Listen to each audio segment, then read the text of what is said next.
warahmatullahi wabarakatuh. Kembali lagi dengan saya, Afriandi Rasid. Salam sehat guru-guru hebat.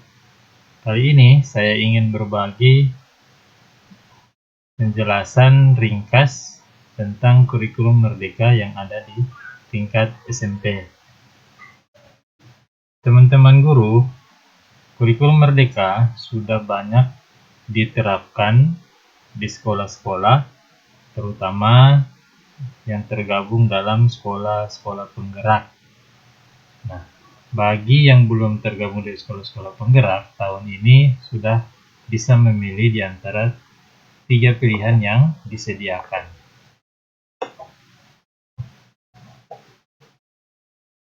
Satuan pendidikan menentukan pilihan berdasarkan kesiapan implementasi kurikulum yang mengukur kesiapan guru dan tenaga kependidikan.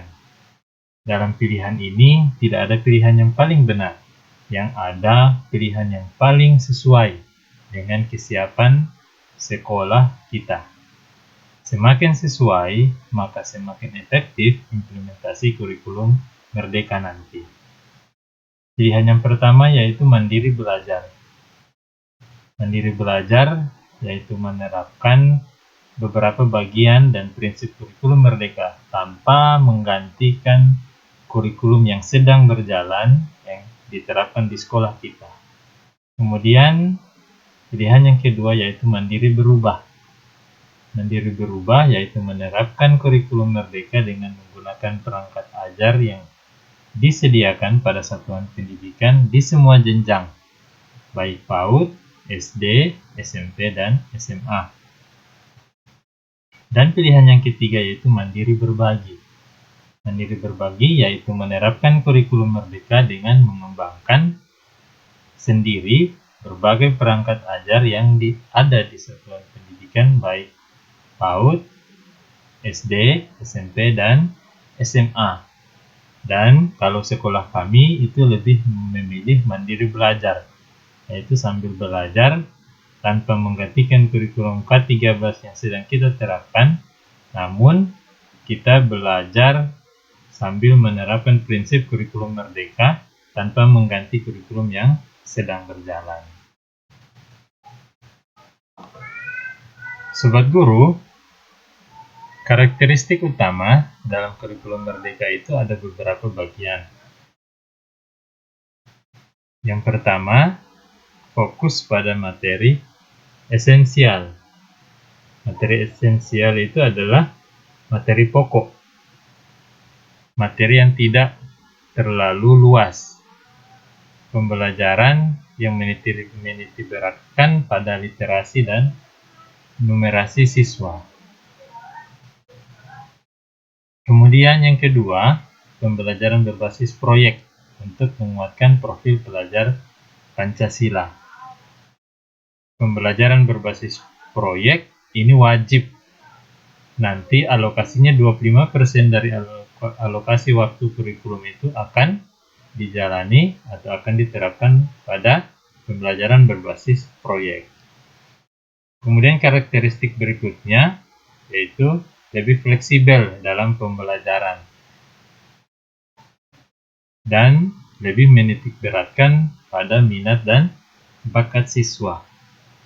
Kemudian ada yang namanya capaian pembelajaran. Kalau kemarin kita mengenalnya dengan kompetensi inti dan kompetensi dasar.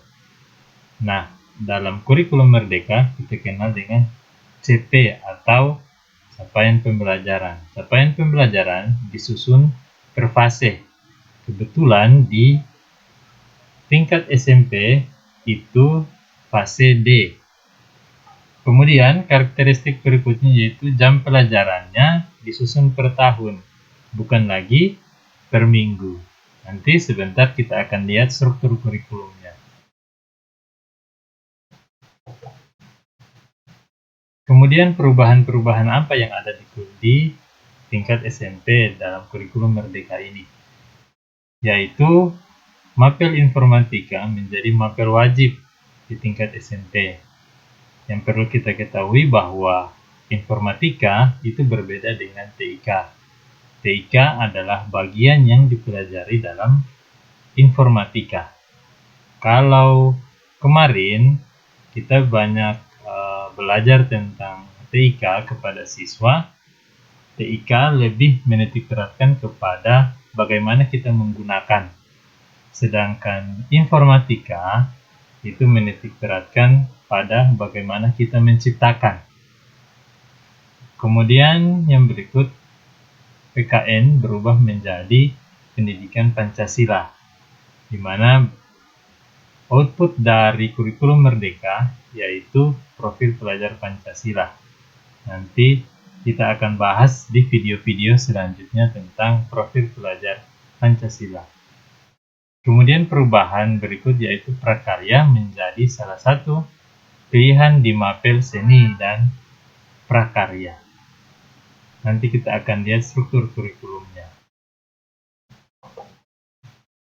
Struktur kurikulum SMP, struktur kurikulumnya terdiri dari dua, yaitu kegiatan intrakurikuler dan pembelajaran proyek.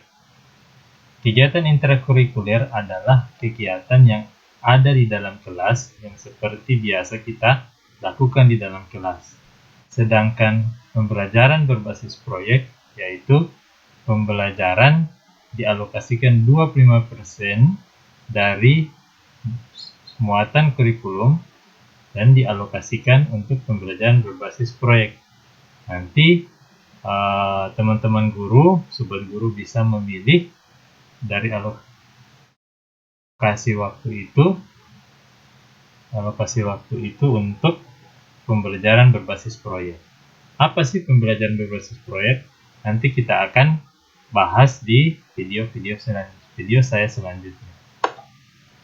Kemudian kita melihat struktur kurikulumnya. Nah, kita lihat struktur kurikulumnya di sini.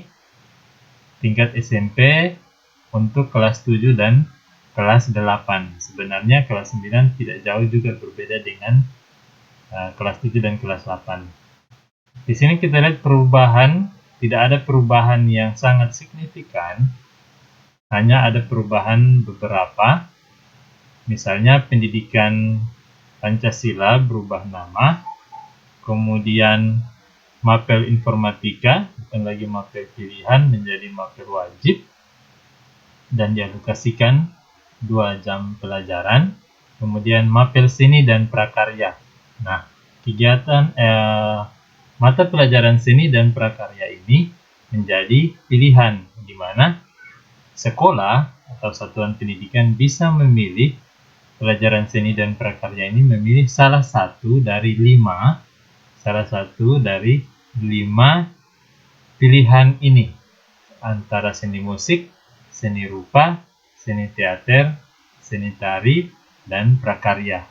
Dan setiap pilihan menyesuaikan dengan kondisi satuan pendidikan tersebut.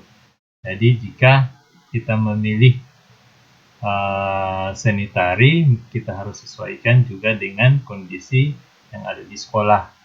Kita memilih prakarya atau budidaya, kita menyesuaikan dengan kondisi kita yang ada di sekolah. Kemudian alokasi waktu intrakurikuler itu disusun per tahun.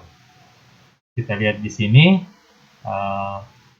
jumlah jamnya itu dialokasikan per tahun. Ada 72 jam pelajaran pendidikan agama, dalam kurung ini adalah 2 jam. Nah, kalau ke-13 kemarin itu pendidikan agama 3 jam. Kenapa?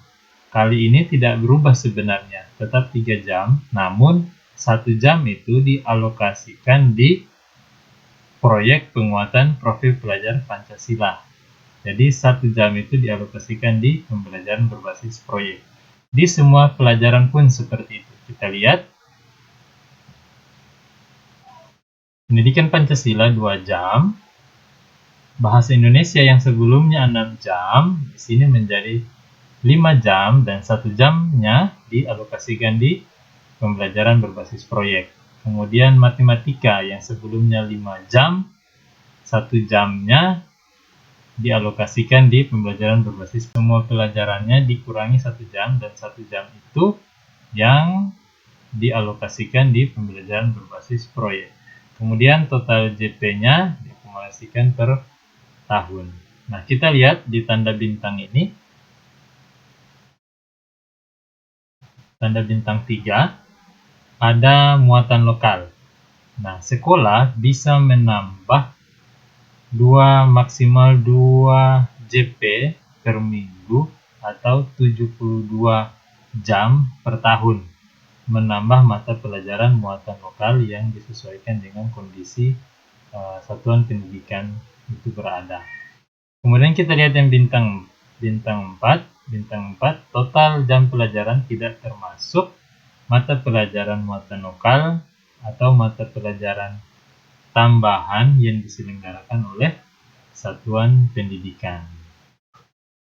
Jadi itu teman-teman sobat guru, struktur kurikulum dan alokasi waktu mata pelajaran di tingkat SMP.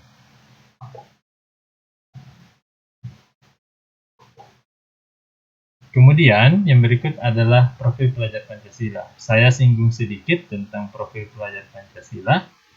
Ini adalah output atau hasil yang diharapkan dari kurikulum Merdeka. Profil pelajar Pancasila ini terdiri dari beberapa 6 item. Yang pertama, berkebinekaan global, kemudian bergotong royong, kreatif, bernalar kritis, mandiri, dan beriman dan bertakwa kepada Tuhan yang Maha Esa, dan berakhlak mulia. Nah, profil pelajar Pancasila ini adalah tujuan utama dari penerapan atau implementasi kurikulum Merdeka nanti. Terima kasih kepada sobat guru semua. Nanti kita akan bahas profil pelajar Pancasila di video-video saya yang lain. Sekian itu yang dapat saya sampaikan pada kali ini. Dan teman-teman jangan lupa untuk mendukung channel saya